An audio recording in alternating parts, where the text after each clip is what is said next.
Good morning guys, कैसे हैं आप सभी। मैं मौरिफ खान आप सभी का तहे दिल से स्वागत करता हूं आपके अपने फेवरेट चैनल एक्टिव लर्नर थोड़ा पढ़ो रेगुलर प्रो पे। जैसा कि आप सभी को पता है कि आपका ये चैनल 10th बोर्ड एग्जाम में, चाहे वो सीबीएसई से हो, बिहार बोर्ड से हो, अन्य किसी बोर्ड के हो, उनके लिए बहुत ही ज्यादा फायदेमंद साबित हो रहा है। तो फिर बिना देर के चलिए हम लोग सेशन की शुरुआत करते हैं। आप लोग जल्दी से जाइए, हमेशा की तरह एक कॉपी कलम, एक बोतल पानी और मोबाइल को थोड़ी दूरी पर एडजस्ट कर लीजिएगा। ओके, तो बच्चों चलिए, जो पिछली क्लास में फिजिक्स में हम लोगों ने सीखा था, आज उससे आगे बढ़ते हैं और कुछ नया सीखते हैं, नए तरीके से सीखते हैं। ओके, तो गाइस, आज के सेशन को शुरू करने से पहले मैं उन नए बच्चों से कहना चाहता हूं जिन्होंने पिछले क्लासेस नहीं अटेंड किए हैं, तो प्लीज़ इस क्लास के बाद वो पिछले क्लासेस जाए, प्लेलिस्ट बनी हुई है, पूरा प्लेलिस्ट देखें।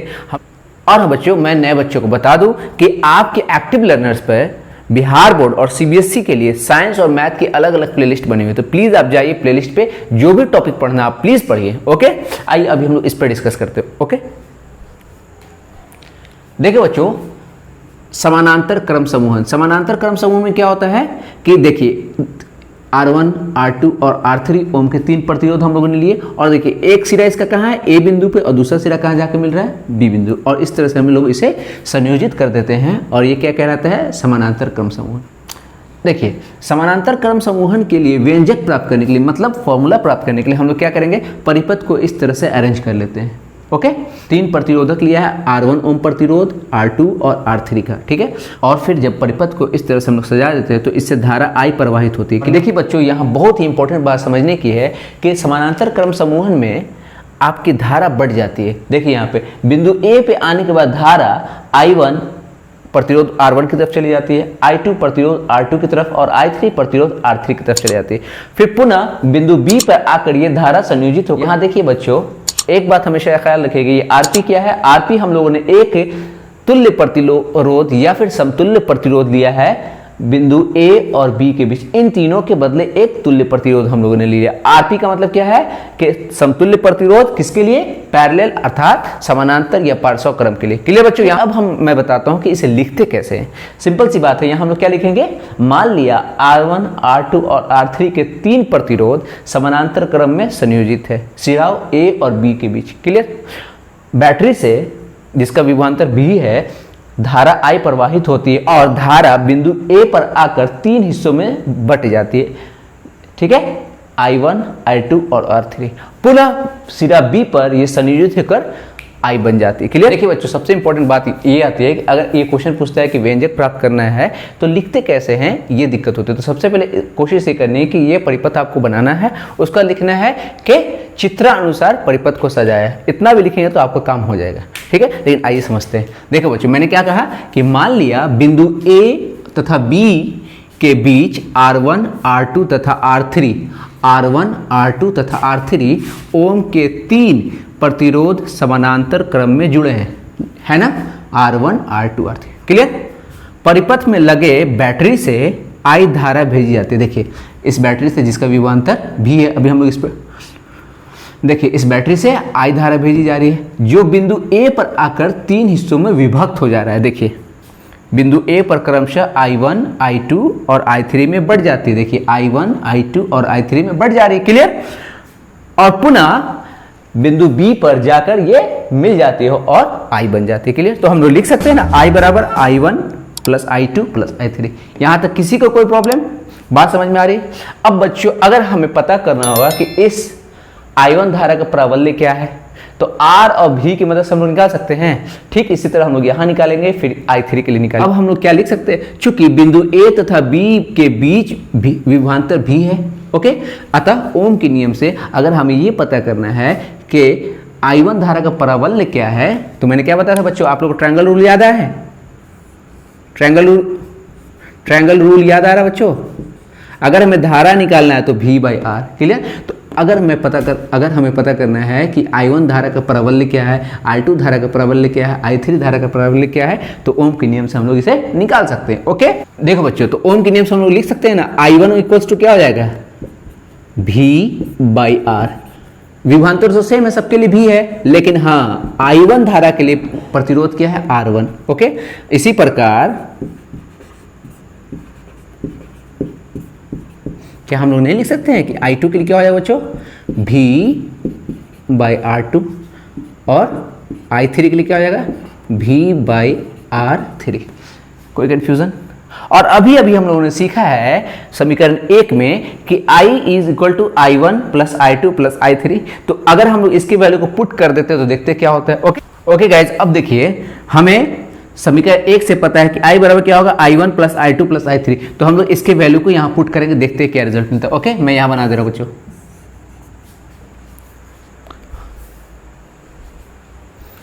देखो I1 की जगह पे क्या लिखेंगे, VR1, और इसी तरह से ओके। यहाँ देखो, यहाँ देखिए बच्चों, क्या हम लोग भी को कॉमन नहीं निकाल सकते हैं? तो जब कॉमन निकालें तो क्या यहाँ क्या बचेगा, R1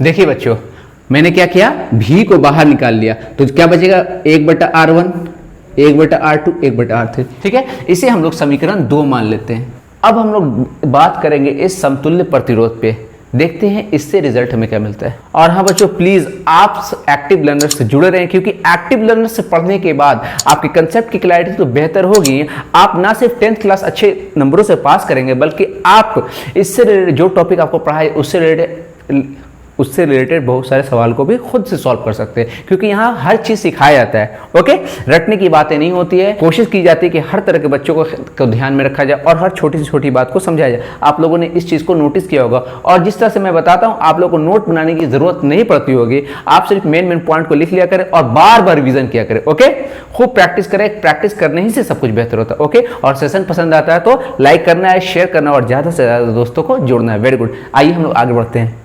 अब बच्चों हम लोग ऐसा मान लेते हैं कि A तथा B के बीच का समतुल्य प्रतिरोध क्या है, RP है। तो ओम के नियम से क्या पता चलेगा हमें, ओम के नियम से हम लोग लिख सकते हैं धारा का प्रबल क्या होगा, V/RP। क्लियर, इसे हम लोग समीकरण 3 मान लेते हैं। ओके, अब जब हम लोग देखिए ये भी I के वैल्यू है, ये भी I के वैल्यू है। अब जब हम लोग समीकरण 2 और 3 में तुलना करते हो तो देखिए हमें क्या रिजल्ट मिलता है। ओके, अब हम लोग लिखेंगे समीकरण 2 और 3 से। ठीक है, तो इतना बराबर इतना लिख सकते हैं, भी 2 और 3 से क्या मिल गया, V/RP बराबर V इंटू R प्लस। यहाँ देखिए ये भी V है और ये भी V है, सेम है, तो ये कट हो जाएगा। तो हमें क्या रिजल्ट मिलेगा बच्चों, देखिए यहाँ ध्यान से कि 1/RP बराबर 1/R1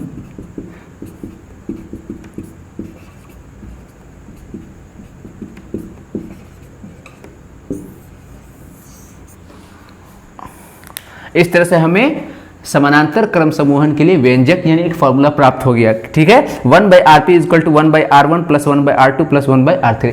ठीक है बच्चों, इसलिए हम लोग लिख सकते हैं अतः समानांतर क्रम में जुड़े हुए प्रतिरोधकों के समतुल्य प्रतिरोध का व्युत्क्रम का मतलब यहाँ देखिए 1/RP उन प्रतिरोधकों को अलग अलग प्रतिरोधों के व्युत्क्रमों के योग के बराबर होता है। क्लियर, और इस तरह से हम लोगों ने समानांतर क्रम समूहन के लिए व्यंजक प्राप्त कर लिए। ठीक है, आइए बच्चों अपने पैटर्न को फॉलो करते हुए अब हम लोग कुछ न्यूमेरिकल सॉल्व करते हैं, ताकि इसकी जो जहां भी कंफ्यूजन भी अगर है तो उसकी क्लैरिटी हो सके। क्योंकि साइंस में ये पैटर्न हो चाहिए कि आप जब थ्योरी पढ़ लेते हैं, कंसेप्ट को और क्लियर करने के लिए आपको न्यूमेरिकल सॉल्व करना होगा, जिससे बहुत मदद मिलती है। ओके बच्चों, ओके गाइस, क्वेश्चन को शुरू करने से पहले मैं बिहार बोर्ड के हर बच्चे से रिक्वेस्ट करूंगा कि प्लीज आप साइंस में, मैथ्स में इंग्लिश टर्म को जरूर याद करें, क्योंकि यही आपके इंग्लिश टर्म, आपके छोटे छोटे इंग्लिश टर्म आगे चलकर आपके लिए बहुत हेल्पफुल साबित होने वाले हैं। क्योंकि आप ओके बच्चों, तो प्लीज मेरी बात को ध्यान से सुना करें, बाकी क्वेश्चंस तो बनते रहेंगे। ओके, और हाँ, एक्टिव लर्नर्स को ज्यादा से ज्यादा दोस्तों तक पहुंचाएं। देखिए बच्चों क्या कह रहा है, यदि 2 ओम, 3 ओम तथा 5 ओम के 3 प्रतिरोधकों को समानांतर क्रम में, यहाँ एक क्लू दे दिया है, किस क्रम में, समानांतर क्रम में संयोजित किया जाए तो संयोजन का समतुल्य प्रतिरोध ज्ञात करना है हमें। आसान सा क्वेश्चन है, तो हम लोग क्या करेंगे, हमेशा की तरह हल, और जो बातें दी गई हैं उसे हम लोग लाइन बाय लाइन लिख लेते हैं। उस देखिए बच्चों, हमेशा की तरह जो इन्फॉर्मेशन दी गई थी हम लोग ने लिख लिया। मान लिया ये R1 है, ये R2 है और ये R3 है, तो R1 2 ओम, R2 3 ओम और R3 5 ओम। और समानांतर क्रम संयोजन के लिए या संयोजन के लिए हम लोगों ने समतुल्य प्रतिरोध क्या मान लिया, RP। तो सूत्र से क्या होता है, 1/RP बराबर 1/R1 plus 1/R2 plus 1/R3। और हम लोग यहाँ वैल्यू पुट कर लेंगे बच्चों, उसका हम लोगों ने यहाँ वैल्यू पुट कर दिया। जब एलसीएम लेते हो तो क्या आ रहा है, 30। ओके बच्चों, यहाँ देखिए तो ये क्या हो जाएगा, 15 ये क्या हो जाएगा, 3 है यहाँ तो 10, और ये क्या हो जाएगा, 5 है तो 6। कोई कंफ्यूजन? ठीक है बच्चों, ये कितना हो जाएगा 31 ये 31/30। ओके, जब इसे हम ओम, देखिए बच्चों जब इसका हम लोग सॉल्यूशन करते हैं, सिंप्लीफाई करेंगे तो लगभग क्या आएगा 1 ओम के आसपास। ठीक है, 1 ओम लगभग लिखेंगे। ठीक है, 30 से आप डिवाइड करके देख लीजिए, एक बार में जाएगा 1 पॉइंट समथिंग आएगा, कहने का मतलब वो 1 आएगा, 2 से कम आएगा, और यही आपका क्या है आंसर है। ठीक है, और इस तरह से हम लोगों ने समतुल्य प्रतिरोध ज्ञात कर लिया। This is your answer.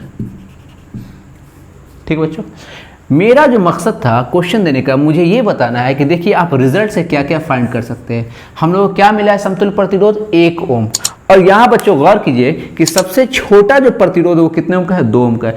तो यहाँ एक पॉइंट बहुत ही इंपॉर्टेंट निकल के आती है कि समानांतर क्रम समूहन में जो आपका समतुल्य प्रतिरोध होता है वो न्यूनतम प्रतिरोध से भी कम होगा। हो रहा है ना बच्चों, आप कितना भी एग्जांपल ले लीजिए, आपका जो न्यूनतम प्रतिरोध है उससे कम होगा। तो ऑब्जेक्टिव में आपको बहुत हेल्प मिलने वाला है, क्योंकि सीबीएसई भी अपना पैटर्न बदल रहा है और बिहार बोर्ड में भी ऑब्जेक्टिव पूछे जा रहे हैं। तो हमेशा ख्याल रखना है कि समानांतर क्रम समूहन का अगर ऑब्जेक्टिव क्वेश्चन दे रहा है तो आपको समतुल्य प्रतिरोध के लिए सबसे छोटा ओम और उससे कम का वैल्यू खोजना है, ताकि आप आराम से उसे सॉल्व कर सकते हो। ओके, ये सारी बातें नोटिस करनी है, ऑब्जर्व करना है, तभी तो आप सॉल्व कर सकते हैं। ना आप ट्रिक के चक्कर में पड़िए, ना आप ट्रिक खुद से बनाइए। ट्रिक क्या होता है, कंसेप्ट का एक हिस्सा होता है ट्रिक, कि आप किसी चीज को कैसे आसानी से सीख सकते हैं। ओके, बात समझ में आ रही है, ये समझ में आया। और एक इंपॉर्टेंट बात क्या पता चली, हम लोग ये भी तो कह सकते हैं कि समानांतर क्रम समूहन से हमें न्यूनतम प्रतिरोध प्राप्त होता है। तो आप क्वेश्चन में ऐसे भी तो दे सकता है कि मान लिया कि 2 ओम, 3 ओम, 5 ओम के प्रतिरोध को इस तरह से हम लोग संयोजित करें कि हमें न्यूनतम प्रतिरोध प्राप्त हो, तो उसको कैसे संयोजित करना होगा, समानांतर क्रम में। बात समझ में आई, क्लियर। इसी तरह से हम लोग कंसेप्ट की बिल्डिंग करेंगे, छोटी छोटी बातों पे गौर करके, उसे ऑब्जर्व करके। और यही सबसे बड़ा फायदा है आपके एक्टिव लर्नर्स का। जो चीजें मैं नोटिस करता हूं, मैं चाहता हूं सारे आपको बता सकूं। ओके गाइज, आइए कुछ इंपॉर्टेंट नोट्स पे डिस्कस करते हैं। ये ना सिर्फ आपके ऑब्जेक्टिव में काम आएंगे, बल्कि ऑब्जेक्टिव के साथ साथ सब्जेक्टिव और आपके कंसेप्ट की क्लैरिटी में बहुत ही अहम रोल अदा करेंगे। तो इसे आप छोटा ना समझे, ये गागर में सागर का काम करने वाले। ओके, आइए समझते हैं। यदि प्रतिरोधों को समानांतर क्रम में जोड़ा जाता है तो हमें न्यूनतम प्रतिरोध प्राप्त होगा। ठीक है, अभी हम लोगों ने देखा भी एग्जाम्पल। और समानांतर क्रम समूहन का समतुल्य प्रतिरोध एकल न्यूनतम प्रतिरोध के मान से भी छोटा होता है। अभी हम लोगों ने देखा कि सबसे छोटा जो प्रतिरोध होगा, जैसे सपोज कि सबसे छोटा प्रतिरोध 2 ओम है, तो आपका समतुल्य प्रतिरोध क्या होगा, 1 ओम, यदि हम समानांतर क्रम में उसे संयोजित कर रहे हैं। क्लियर। उसके बाद देखिए मोस्ट इंपॉर्टेंट बात, अगर सपोज कीजिए आपके पास 10 ओम के आपके पास 1000 प्रतिरोध, आपने उसे संयोजित कर दिया है। क्लियर। तो उस केस में आपको अगर समतुल्य प्रतिरोध पता करना है तो कैसे पता करेंगे। ओके, देखिए यदि समान मान स्मॉल r के लिए n प्रतिरोध समानांतर क्रम में जुड़े हो, ठीक है, तो समतुल्य प्रतिरोध क्या होगा, देखिए 1/rp बराबर होगा n/r। n क्या होता है, सपोज कीजिए कि आपने 100 नंबर तक एक प्रतिरोध को जोड़ा हुआ है, तो n क्या हो जाएगा 100/r। कितने प्रतिरोध है, 10 ओम के प्रतिरोध को जोड़ा है, तो n की जगह पे 100 लिखिएगा, r की जगह पे क्या लिखिएगा 10 ओम के प्रतिरोध। इससे हमको क्या पता चल जाएगा, समतुल्य प्रतिरोध। क्लियर। अगर डायरेक्ट निकालना तो आरपी बराबर क्या हो जाएगा, इसको हम लोग उलट देते हैं r/n। क्लियर। इस तरह से हम लोग लगभग जितने क्वेश्चंस इस लेवल तक पूछे जा सकते हैं या इससे अपर लेवल के भी डिफरेंट एंट्रेंस एग्जाम में, तो आप बड़े आसानी से इसे सॉल्व कर सकते हो। तो प्लीज आप लोग से रिक्वेस्ट इतना है कि आप सिर्फ और सिर्फ एक्टिव लर्न से जुड़े रहें और ज्यादा से ज्यादा दोस्तों को जोड़े। ठीक है बच्चों, तो आइए कंसेप्ट को और बेहतर बनाने के लिए एक और क्वेश्चन सॉल्व करते हैं। ओके, जाना नहीं है, मेहनत से पढ़ना है। ओके गाइस, तो नेक्स्ट क्वेश्चन को देखते हैं। क्या कह रहा है कि 2 ओम, 3 ओम तथा 6 ओम के 3 प्रतिरोधकों को किस प्रकार जोड़ा जाए कि समतुल्य प्रतिरोध 1 ओम हो जाए। गणना द्वारा दिखलाना है हमें, यानी कि आपको दोनों तरह के प्रतिरोध को संयोजित करके दिखलाना है। ओके, किसमें 1 ओम प्रतिरोध हो रहा है। क्लियर बच्चों। तो क्या किया हम लोगों ने, हल के लिए मान लिया, उसके बाद हम लोग पहले श्रेणी क्रम में संयोजित करके देखेंगे, उसके बाद आपको समानांतर क्रम में संयोजित करके देखेंगे। ओके, देखिए बच्चों, पहले हम लोग श्रेणी क्रम समूहन में समतुल्य प्रतिरोध निकालेंगे। तो श्रेणी क्रम में RS बराबर क्या होता है, R1 + R2 + R3, और जो वैल्यू दी हम लोगों ने उसे पुट किया तो क्या मिलेगा, 2 3 5 6 11 ओम। तो यहाँ से तो हमें 11 ओम मिला। इसका मतलब ये समतुल्य प्रतिरोध एकदम हो ना हो, डेफिनेटली है कि वो समानांतर क्रम से प्राप्त हो जाए। आइए यहाँ हम लोग चेक कर लेते हैं। और देखिए बच्चों, जब समानांतर क्रम संयोजन में समतुल्य प्रतिरोध निकालेंगे तो वैल्यू पुट करने पे देखिए क्या आता है। यहाँ एलसीएम 6 आया तो ये क्या हो जाएगा 3, ये क्या हो जाएगा 2 और ये क्या हो जाएगा 1, यानी कि 3 2 5 1 6/6। जब ये कट करेंगे तो हमें क्या मिलेगा 1 ओम प्राप्त होगा। इस प्रकार हम लोग कह सकते हैं कि एक समतुल्य प्रतिरोध 1 ओम प्राप्त करने के लिए इन प्रतिरोधों को हमें समानांतर क्रम में संयोजित करना होगा। ओके, लेकिन बच्चों अगर इसकी जगह पे आपको ऑब्जेक्टिव क्वेश्चन पूछा होता तो हम लोग देख कर टिक लगा सकते हैं, क्योंकि मैंने अभी क्या बताया है कि समानांतर क्रम संयोजन में ही आपको न्यूनतम प्रतिरोध प्राप्त होता है, और जो न्यूनतम प्रतिरोध होता है वह सबसे छोटे वाले एकल प्रतिरोध से भी छोटा होता है ना 1 ओम। तो हम लोग अगर ऑब्जेक्टिव क्वेश्चन ऐसा पूछेगा तो प्लीज कैलकुलेशन नहीं कीजिए, कोशिश कीजिएगा कि आप कंसेप्ट का यूज करें, ट्रिक का यूज करें, ठीक है। और अगर नहीं आता है तो आपके पास डिटेल तो है ही है, आप आराम से इसे सॉल्व कर सकते हैं। ओके, एग्जामिनर आपके इंटेलेक्चुअल को, आपके इंटेलिजेंसी को जज करता है तो उसको ही पकड़ना है, तो यही बात हमें भी समझनी है, ठीक है, और क्वेश्चंस को इस तरीके से सॉल्व करना है। ओके, तो फिर आज के लिए इतना ही रहने देते हैं, मिलते हैं कल आपके अपने फेवरेट चैनल एक्टिव लर्नर थोड़ा पढ़ो रेगुलर पढ़ो पे। आप लोगों से रिक्वेस्ट सिर्फ ये है कि आप प्लीज एक्टिव लर्नर से जुड़े रहें, इसका साथ दें और ज़्यादा से ज़्यादा दोस्तों को जोड़ें, क्योंकि यहाँ पे ना सिर्फ आपको थ्योरी पढ़ाया जा रहा है बल्कि हर टॉपिक से किस तरह से सवाल पूछे जा सकते हैं, बच्चों में कहाँ क्या कमजोरी होती है इसका भी बहुत ख्याल रखा जाता है। आप लोगों ने ये बात नोटिस की होगी। और हाँ बच्चों, अगर इससे रिलेटेड आपको ऑब्जेक्टिव क्वेश्चन सॉल्व करने हैं तो प्लीज़ टेलीग्राम ग्रुप को ज्वाइन कीजिए, व्हाट्सएप ग्रुप को ज्वाइन कीजिए और खूब मेहनत से पढ़िए। ओके, तब तक के लिए अपना ख्याल रखिए। Bye bye, take care, love you all.